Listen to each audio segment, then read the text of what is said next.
Just a bit of a slowdown now. The Yolo Causeway about a mile west of Reed Avenue. Things start slowing down on westbound 80. Traffic brought to you by ZeroResSacramento.com. To the phone, here is Dan in Sonoma. What's up, Dan? So wait a minute. Dan from Elk Grove gets his announcer, and I don't get mine. Wow. Okay. I see. I've dropped among the ranks of KTKZ. I don't know that that's possible. Well, that's true. Being the lowest of the lowest, Nova's worst Mexican. Hey, speaking of lowest of the low, oh my God, Oprah? Are you kidding me? I mean, I'm calling the Democrat Party the lifeless party because they are encouraging lifelessness, death, whatever you want to call it. They have a suicide van out there too. I'm not just an abortion van; they have a suicide van too. Oh yeah, they'll put you. They'll end your life for just because you're so depressed at what's going on here. But this is Oprah Winfrey. Okay, she's the woman. She's been the biggest phony since I've seen her, and I've never watched the show. I've seen it maybe bits and pieces in passing. How did she get so wealthy though? The reason why she got so wealthy, because there are millions upon millions of people that are just as shallow and empty and stupid as she is. So she plays up to these people, and of course she makes a fortune.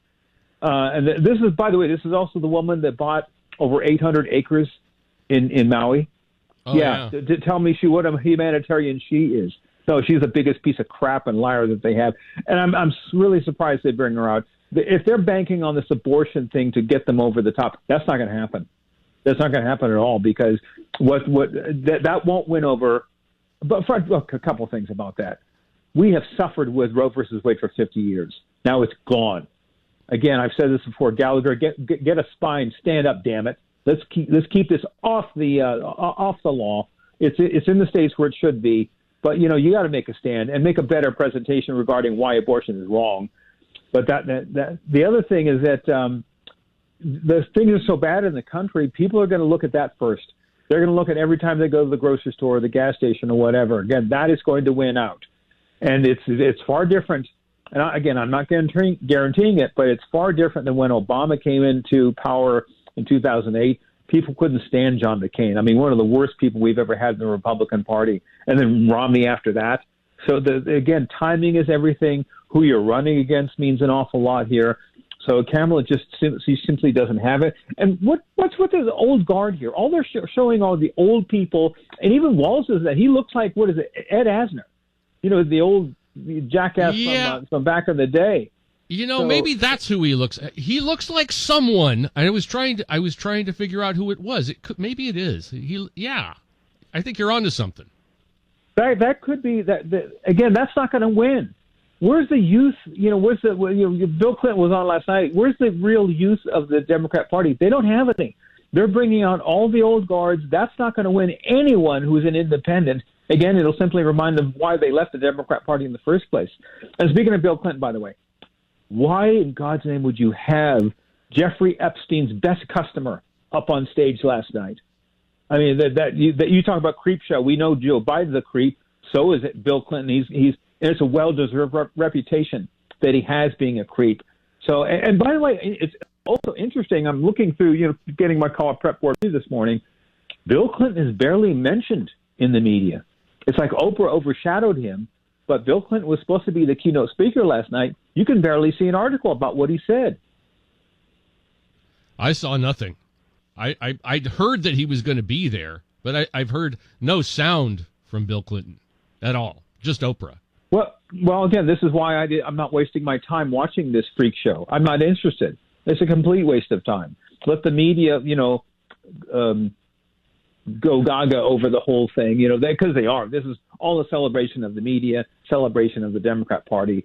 But this will fade by this time next week. Then it gets down to the real substance. The thing I'm really worried about is the sentencing for Donald Trump next month. How bad is that going to be? How is that going to affect, the primaries? And by the way, speaking of the primaries, I had this thought of they had a virtual roll call. So that's something I didn't see. I don't think anyone saw it. Was there any dissension? Was there any criticism? Hey, why are we voting for someone who's never got a vote in her life regarding, the primaries?